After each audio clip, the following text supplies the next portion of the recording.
Hey guys, Languahacker here, and we're going to do part 2 of our card review. Not all the cards have been revealed yet, but enough have been shown that I can now do a second video to show you guys my thoughts on the revealed cards. I think we stopped at Cornelius last time, so let's start here. Elwyn Boar. 1/1/1, neutral beast. Very interesting eye. Death Rattle. If you had 7 Elwyn Boars die this game, equip a 15/3 Sword of a Thousand Truths. And this weapon reads, and then you equip it. It's not in your hand, it's just you have it on your character. 15 attack, 3 durability. After your hero attacks, destroy your opponent's mana crystals, which means you're basically putting them down to 0 mana. So at the start of their turn, they go back up to 1 mana. That's a pretty good payoff. The requirement is very difficult to accomplish because you can only naturally run 2 in your deck, so you have to find ways to make 5 extra boars die. And you have to just not die yourself. And if you can do that, you can win the game. Very slow, very difficult to build around. You have to craft, it's a build around card. You basically do this to try and win the game off of this. But it's probably more of a meme. We might be able to play with it a little bit when the expansion comes out, but there's no way this is going to be, well, I imagine this won't be competitive. But really cool card. And the flavor text is really nice too. Be grateful we lowered the requirement from 65 million, 340,000 to 85. It's cute.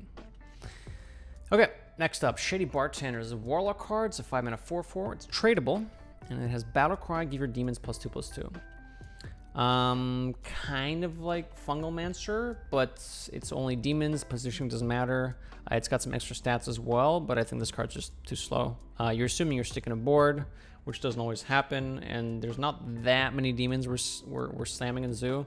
There are some ways to get payoffs from this. You could run Fiendish Rites that summon, not Fiendish Rites, sorry, a Fiendish Circle, which summons 4 1/1 demons on turn 3, but it's a slow setup. Your opponent can deal with it. It's pingable. I'm skeptical about this.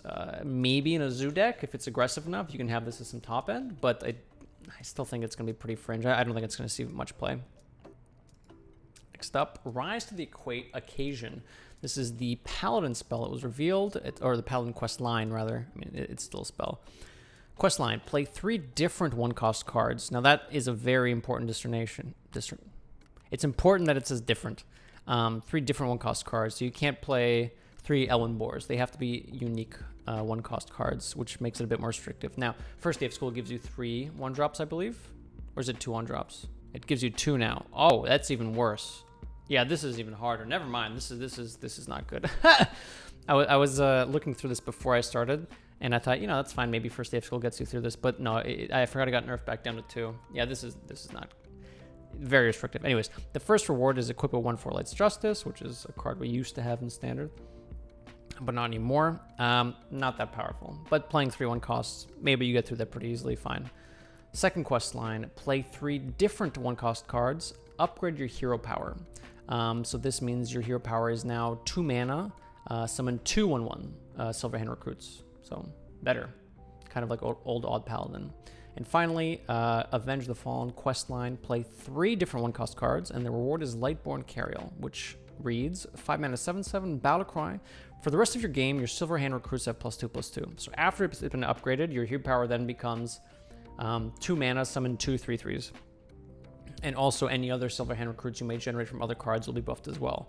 This is incredibly slow, and you have to run enough cards that will allow you to consistently, or close to consistently, play 9 unique, so it doesn't have to be 9 separate ones, but 3 sets of 3 unique 1-cost cards. That's not very easy. In fact, I would say that that's very difficult, so this is slow. It's a very grindy sort of win condition, and I don't think the meta is going to be slowing down that hard. If it does, then this could see play, but I'm very skeptical about it being that slow. I think a lot of decks are just going to start killing each other.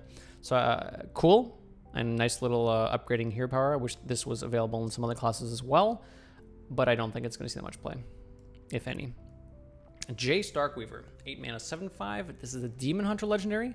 Battlecry, cast all fell spells you play this game, and if it's possible, the spells will target enemies, which means either minions or the enemy hero if possible. There's a couple uses for this. There are some fell removal spells, so playing this could count as some pseudo removal. There's also some burn spells. And by burn, I mean Fury, the ranked spell. There's, I believe, Chaos Strike, and then maybe 1 or 2 others. So you could build up towards some sort of OTK where you play this, or not full OTK, but play this and get a lot more burst damage. But If we're doing this whole thing as a finisher, why would we not just be running OTK Demon Hunter, the Yilganoth combo? So cute, but probably not that good. You throw this in some sort of mid-range Demon Hunter if you want this as a finisher, but I don't think that that's going to see that much play. Interesting effect, though. Next up, Boulder Hammerbeak. 2 mana, 1/4 minion for Shaman. It's legendary. After you play a Battlecry minion, repeat the first Battlecry played this turn. So every time you play Battlecry minion on the turn this is on the... Actually, this is an ongoing effect, so it's not like a one-turn thing. While this is on the board, when you play Battlecry minion, the first Battlecry you play that turn will be repeated. There's a couple things I've seen that can be done with this. One is, I believe, the Mailbox Dancer, I think it's called, the 2 mana 3/2 that Battlecry adds a coin to your hand. With Penflinger, you can use to do a full board clear. You play the Mailbox Dancer, then you play the Penflinger, which gives you coin, which you can coin the Penflinger back, which lets you play the Penflinger, which lets you get a coin again, which lets, etc. So it's basically a full board clear with enough APM. But I don't think that's enough to make it see play. I believe there is some sort of OTK stuff people have been dancing around too. If you run almost every single Shaman spell, and then you run the Pandaren card that discovers a spell that didn't start in your deck, and try to isolate exactly Bloom and Bolt, you can go Boulder, Panda, and then just infinitely go, and Penflinger you need, I think, as well. And then you keep going like Penflinger, Bloom, Bolt. It's convoluted and it's probably not going to work. So very strong effect. Maybe this breaks the game at some point, but I don't see where this fits right now. Aggro Shaman doesn't really run this.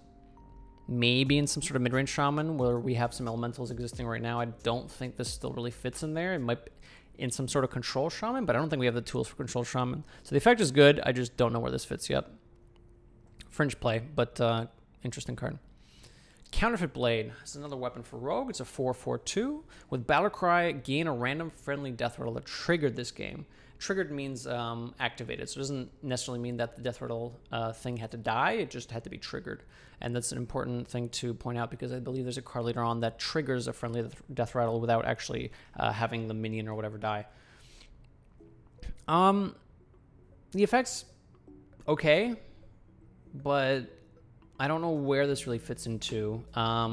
The main rogues we have existing right now is Weapon Rogue, which doesn't really want this, or Tempo Miracle Rogue, or whatever you want to call it. And that deck doesn't really want this either. So this could be used in a more Death Rattle heavy rogue deck. Maybe running Ticketmasters, Infiltrator Lillian. Maybe there's some other Death Rattles that haven't been shown yet this expansion. But I struggle to see how that'll be better than the current iterations of Rogue with the cards that we've seen revealed so far. So I don't think this will actually see play. It'll be more of a meme deck, I imagine. But who knows, maybe I'm wrong. Next up, Lightbringer's Hammer. This is a paladin weapon, 3 attack, 2 durability, 3 mana. Lifesteal, but this can attack heroes. Now, I'm not really sure why Blizzard has specifically said this, or Play Hearthstone has said that they specifically can't attack heroes with this. Maybe there's some sort of combo with a card we haven't seen yet that would make attacking heroes problematic. Some sort of Il'gynoth type effect where it kind of just propagates on itself. The weapon's fine. You usually use weapons for board control anyways, and eventually you can use it to close out games, but early on when you would want to equip this, it's probably board control related, which makes sense, giving some lifesteal to Paladin if you want to make this sort of slow quest line that we showed work. This card's fine. I don't think it's crazy busted. I don't think it's poop. You'll probably see some play in some slow style lists. I don't know if we're going to see it much because, first of all, Paladin has been just kind of fallen off the radar since the nerfs have come out, which has been for a while now, and I'm not sure I've seen enough Paladin cards that make me want to play Paladin actively. So the card's acceptable, but I'm not sure if we're going to actually see it because Paladin might be absent for a bit. All right, Two-Faced Investor, 3 mana, 2/4 neutral minion. At the end of your turn, reduce the cost of a card in your hand by 1. And I believe it's a 50% chance to increase, which means that after the effect goes off, next turn, if it does indeed go off and the increase happens, I think that means that the next turn, the card would be, at the end of your turn, reduce the cost of a card in your hand by 2 with the same thing, 50% chance to increase. would be my understanding. The thing is, this card's kind of just poop. No immediate impact. It gets you a discount, but from what I've seen from other cards, there's other ways to get discounts in your hand, and this is just not one of the ways you want to do it. So, oh wait, it's 50% chance to increase. So it's either decreases the cost of the card by 1 or increases the cost of the card by 1. Oh, this card is garbage. Absolutely not. No, there's no reason to play this. No, absolutely not. Next card. Anetheron. 6-man, 8/6 demon and warlock, costs 1 if your hand is full. It's actually kind of interesting. At a glance, this looks kind of like, oh, why are we running this? I guess if your hand's full, but with the tools that warlock is, well, warlock already has some good card draw tools, but specifically, some of the cards that have been revealed this expansion are pushing warlock to be more handlocky, and handlock tends to have a full hand very often, or relatively often, especially in the early stages of the game where you tap on 2, or specifically what I was talking a lot about to my chat was backfire, 3-mana draw 3, which usually gets you full hand on 4, especially if you tap on 2. So this could actually be usable quite often on turns 4 or 5, depending if you're on the play or on the coin. And 1-man 8/6 is pretty good. The caveat is that we would only be running this card if we have space in the deck. So if the control tools we have and the threats we have do not fill your 30-card deck, then you could throw this in as an extra little tool. So this card's actually not bad. Fringe, you're not going to see this in Zoo or anything, but in Handlock, it could absolutely see play. Dark Alley, and this is one of the cards I was alluding to. Dark Alley Pact, 4-mana Shadow Spell for Warlock. Summon a Fiend with stats equal to your hand size. And the Fiend is just a demon with the vanilla stats. So if you have, if your hand size is 6, the Fiend will be a 6/6/6. No taunt, no run, nothing, just vanilla demon, which is fine, right? Tap, backfire, Dark Alley Pact, you get an 8/8 or a 9/9. Again, you need control tools to be able to use your health this aggressively if you're tapping and backfiring and letting your opponent develop a board, but good tool, and it's flexible, right? It's the problem with Mountain Giant is as you use more cards to kind of control the board in old school handlock, you would have to pay more mana for the giant, and having the flexibility to still pay 4 mana but maybe have the summoned minion be smaller, I think is a bit better. This card's pretty good. Oracle of a Loon, 3-mana 2/4. This is a druid minion. After you play a minion that costs 2 or less, summon a copy of it. It's hard to find that many applications. Elwyn Boar is a good one, but it's still a meme. Granted, I'm absolutely going to try to play that deck. There are some implications with Celestial Alignment. After you reduce everything to 1 mana, this effect would be very powerful. But I think in a Celestial Alignment, we're already playing a sort of very cycle combo heavy type thing, so I don't think we need Oracle of a Loon in a Celestial Alignment deck. You could include it there, but I don't think it's necessary. And in fact, it might make the deck worse because you lose some of the consistency of card drawing with Gadget and that it currently exists in Celestial Alignment. It works with Umbral Owl as an example as well, or technically any beast that you discount with Living Seed that ends up costing 2 or less. So there's some applications there if we are moving towards a slightly more minion-heavy druid that can take advantage of this. But currently, I don't see this really fitting in anything outside of like an Elwyn Boar deck or an alignment deck, and I'm not even sure I want it in the alignment deck. So the card is definitely good. You might see this in Wild pop up a lot because alignment I know is popular there, and then you could have some Malygos combos there. But I don't know if this works in Standard too often. Auctioneer Jackson. This is a neutral 2/2/3. Whenever you trade, which means I'm assuming using a card with a tradable effect, discover a card from your deck to draw instead. Now, the effect is not bad. The problem is this is a 2-mana 2/3 that you have to put in your deck, and I don't really care about a 2-mana 2/3 because I'm effectively paying this card, to choose the card I draw. So it's not really worth it. If this was overstated, then maybe we consider running it because then it's just an acceptable card with the upside. But I would never run this just for this effect because it's not good enough. Yeah, this is probably something you'll randomly get from, I don't know, whatever spawns 2-mana minions, but I can't see a deck actually running this. Maybe some super cycle heavy where half the deck is tradable or something, and then you're trying to get a combo together, but even then I'm not sure. Persistent Peddler, 4-mana 4/3 Death Rattle. It's a Demon Hunter Death Rattle card. It's tradable, and the Death Rattle is that summon a Persistent Peddler from your deck. So the assumption is that you run 2 of these. This gets pulled from Razorfin Beastmaster, which is good for the Death Rattle archetype. And the second one gets pulled from your deck once it dies. Obviously, the second one does not then pull the third one because you can only run 2. But the way this is built is kind of nice because if you happen to draw the second copy, you can just trade into your deck for 1 mana. That way you guarantee the Death Rattle pulling it from your deck. So it's really nicely built. I think this is a very good card. Definitely going to see play in Death Rattle Demon Hunter. Cool. Garrett. Kind of like Carrot with a G. 2 mana spell for Rogue. Deal 2 damage to the enemy hero. Shuffle 3 bleeds into your deck. And those are there. That deal 2 more when drawn. And they deal 2 damage to the enemy hero. This could be run. Well, this is kind of like 2 mana deal 8, technically, the enemy hero, which is a lot of damage. I think you can build a spell damage type deck where you cycle through your deck, which Rogue already kind of does with passages and field contacts, etc. So you could add this. At the end of your deck, you play double Garrett, draw a card, and then you draw all the bleeds at once, which ends up being, 16 damage, but more with spell damage if you're running Ethereal Og Merchants or Blood Mage or something. And it doesn't even have to be a full 30 OTK because you might still run other cards. You might get chip damage through. So this could be a new finisher for Rogue in very cycle-heavy lists. This could also just be run in Weapon Rogue. Weapon Rogue also tends to draw their deck quite frequently. And having this, even just playing it early, is fine because you'll just naturally cycle through your deck and draw the bleeds. It's kind of cool. Interesting card. Can't be used to fight for board, though, right? Something like Wicked Stab could still be used to remove minions and fight for, board control, but this can't. This just straight to the dome. Imported Tarantula. This is a 5 mana, 4/5 Hunter minion.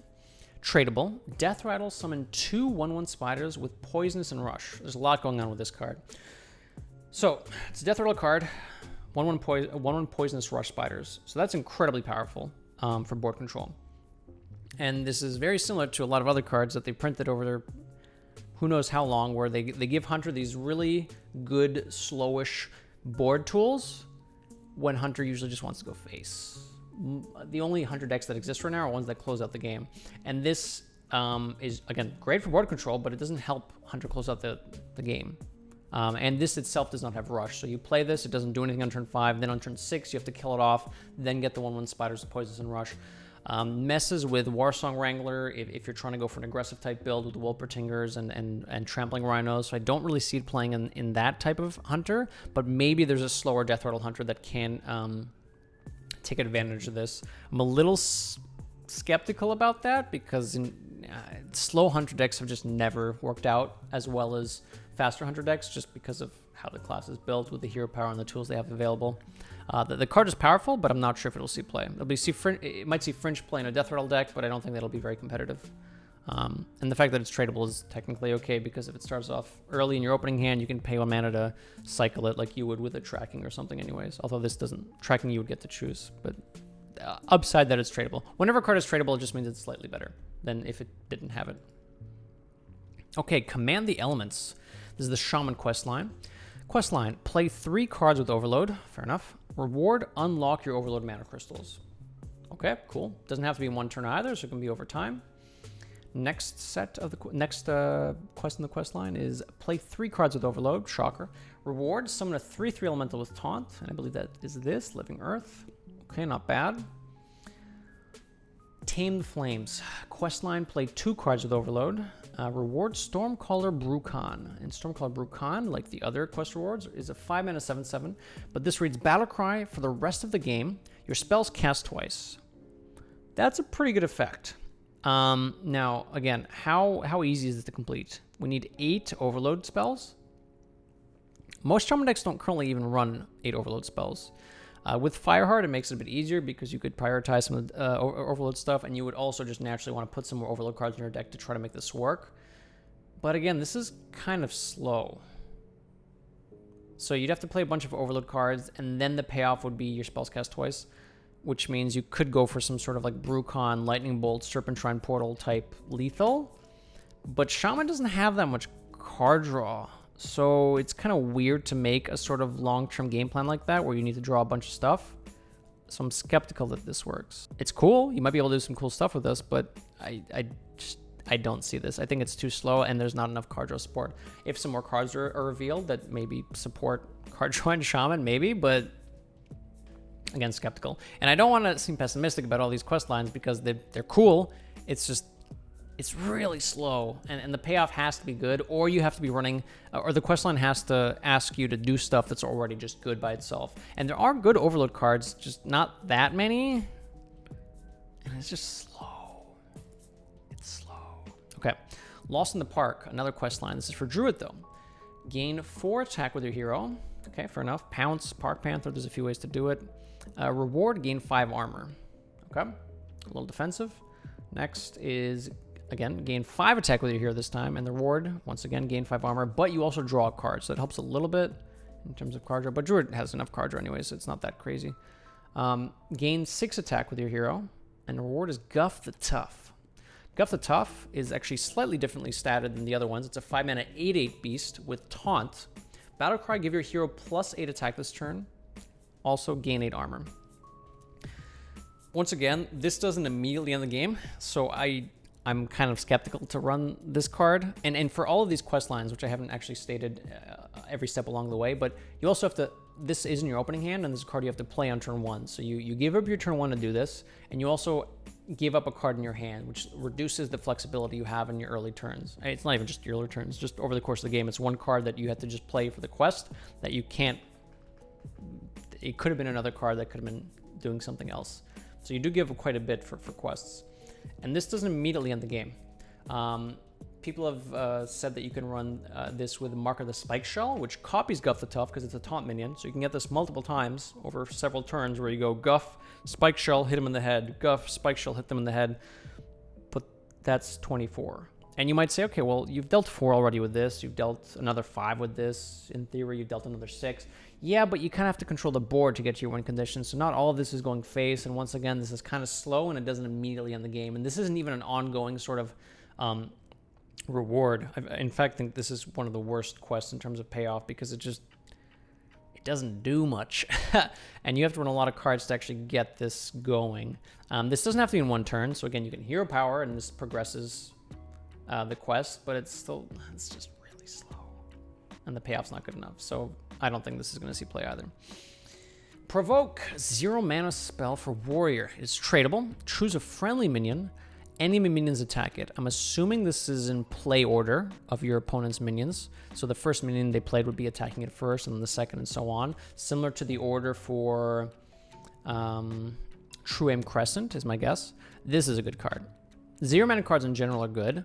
This also is tradable, so if it doesn't work at the time, you can shuffle it back in your deck. And tradable is very good on specifically removal type cards because removal is very, what's the word for it? It's conditional. So if the conditions don't really line up for you, being able to shuffle it back in your deck for something else is very, very powerful. So 0 mana, tradable makes up for some of its conditionality, if that's a word. And you can just choose what friendly minion this works. So you can play poisonous minions and have enemies attack into it, a big taunt, a death rattle, explosive sheep if you want, as a crappy example. It's flexible with what you can do with it. Kind of cool. There's probably applications for it that I'm not even thinking of. Maybe some extra minions, like other minions that have bigger impacts and death rattle taunts or whatever. Yeah, the good card. I'm not sure exactly what the best way to use it, but this is definitely a good card. First Blade of Rin, 4 mana 3/5 Paladin minion, Divine Shield, Battle Cry, gain Rush if this has at least 4 attack. So this is alluding to more hand buff stuff. Overlord Runthak is something you could run. There's another Paladin card that was revealed earlier that I explained was kind of poop. Prismatic Jewel Kit that buffs stuff in your hand if a friendly minion loses Divine Shield. So it's a little bit support for Divine Shield stuff and hand buff stuff, but hand buff stuff has always been bad, and this is no exception. You just don't get enough out of it. 4 mana 3/5 Divine Shield is fine, but not fine enough to make me want to run this deck. So skip it. Okay, next card. Remote Controlled Golem. 4 mana 3/6 Mech is a warrior card. After this takes damage, shuffle 2 Golem parts into your deck. When drawn, summon a 2/1 Mech. I'm assuming the mech has no stuff. It's not rush, it's not taunt, it's nothing like that. This card's not that good. Mech means you can draw it with Ringmaster, It works with the Ringmaster's Baton. I don't think we have much more in terms of type that we can add onto this. If this had Taunt, maybe it would be good, but it's kind of just not that impressive. Maybe if there's some other stuff that this works with, but as a standalone here, this doesn't seem that exciting. Sketchy information, 3-mana rogue spell. Draw a Death Rattle card that costs 4 or less, trigger its Death Rattle. So it doesn't discount it, it just draws something that costs 4 or less, and you trigger its Death Rattle. Cards that could work with this: Ticketmaster, Infiltrator, Lillian, technically Explosive Sheep as removal. Actually, his Explosive Sheep isn't even in. Maybe I'm playing too much Arena. The Death Rattle has to be immediately impactful for this to be good, right? It's not enough just to tutor it or draw cards. And there's not that many immediately impactful Death Rattles. Well, specifically that cost 4 or less. I mean, if this could, you could draw a Scrapyard Colossus with this, that's a whole different story. This could be okay, but I don't, again, this would have to be sort of a build around. You could use this with a weapon that we just looked at a bit earlier. But this would be in a completely different deck, right? Because we're not running this in Weapon Rogue or Tempo Miracle Rogue. So you'd have to build a completely new deck, and that deck would have to have its own win conditions. You could run, there did exist a Ticketmaster Broom type list in Miracle Rogue, but I don't know if this is good enough to run in that. Because let's say you are running Ticketmaster, right, as an example. But it applies to other Death Rattles too, if you think about it. If you draw the card, the Death Rattle triggers, you get tickets in your deck, or whatever other Death Rattle it is. It doesn't have immediate impact, and then you can play it, and then Death Rattle goes off again, but it has to do something. So over time, it could be good, but at that point, if you're spending a lot of cards to eventually have stuff late, Rogue doesn't like doing that too much. The Rogue likes having tempo now. So I'm not sure. The effect isn't bad, but there have to be enough Death Rattles to warrant running this. I know it would be a slightly different list than what we currently are aware of. So I'm going to put this under Fringe because the effect is good, but we'd have to see more Death Rattles. Okay, finally, the Demon Hunter quest line, Final Showdown. Draw 4 cards in 1 turn. Reward reduce the cost of the cards drawn by 1. So those 4 cards get reduced by 1, okay? Gain momentum, questline, draw 5 cards in 1 turn. Reward, reduce the cost of the cards drawn by 1. So similar to the first one, except you have to draw 1 extra one. And this, I assume, includes the natural draw from your turn as well. So this technically could be completed with just a skull. Your natural draw on 6 or 5 or 4. And then the skull 3 card draws. Okay. Finally, draw 5 cards in 1 turn, and you get Demon Slayer Kurtrus, which is a 5-mana 7/7 that reads Battlecry. For the rest of the game, all cards you draw cost 2 less. Great payoff, but you have to draw 14 cards, and you exclude your opening hand as well. So there's not that many cards left in your deck when this is actually active. It's too slow. You have to pay, like, this card has to be in your hand as well at the start of the game, which means it's 1 less card you have to work with. It's too slow. If we're talking OTK type stuff, this is not really something you can really slot into Lifesteal Demon Hunter, like the Il'gynoth combo. It's just too slow. The effect is cool, but it just takes way too long to get this going. Yeah. Again, a lot of the quest lines, that's the problem with it long kind of condition reward type stuff. If they're not immediately just win the game, it's too slow, you know? Especially with how good and efficient tempo stuff, like tempo cards are right now in Hearthstone. I don't think this is really what you want. The efficiency you have from normal Lifesteal Demon Hunter right now is just good enough. So not that many crazy cards. There are some cool ones, and this is obviously this is only part 2. I think we're still waiting for the card dump, which should add a lot more cards. We'll be going over that in the next video. But a couple of stuff I'm excited for. Mainly, honestly, this is the one I'm most excited for, and it's not gonna be competitive, but it's gonna be fun. Okay. Let me know what cards you guys liked, or if you guys think I'm crazy wrong or crazy right on some of these cards, drop a comment. Let me know what you think. Like and subscribe. We'll see you for part 3. See ya.